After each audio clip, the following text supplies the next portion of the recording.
మన కల్కి సినిమాలో కూడా ఓ ధనుంజయ అని ఒక డైలాగ్ చెప్పించారు కదా. అగ్నిదేవుడిచ్చిన రథము, దేవాది దేవుడి కృష్ణుడు, అర్జునుడి చేతిలో గాంధీవము, అక్షయ బాణ తూనీరాలు. యూనో అతను ఒక్కడి కోసం ఇంత సెటప్ పెట్టుకోవాల్సింది అర్జునుడికి అని క్వశ్చన్ అడిగారు రకరకాల సోర్సెస్. ఎమోషనల్గా డ్రామా చెప్పడానికి బాగానే ఉంది, కానీ sorry but think about it. కౌరవుల పక్షంలో ఎవరెవరు ఉన్నారు వీరులు?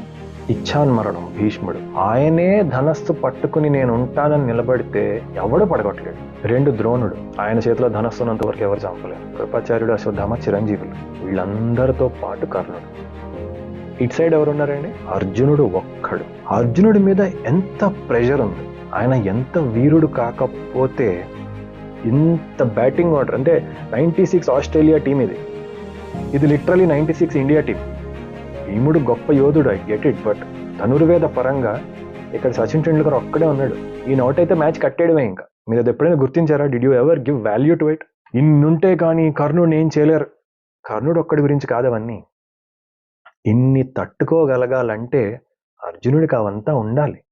లేకపోతే ఒక్కడు ఎంతమందితో చేస్తాడు యుద్ధం? ఎంతమంది యోధులు ఉన్నారు, గొప్ప గొప్ప యోధులు. How will he win? దాని గురించి సెటప్ అంతా. దాని గురించి హీ కుడ్ గెట్ దట్. అవన్నీ ఉన్నాయి, కేవలం కర్ణుడి గురించి కాదు.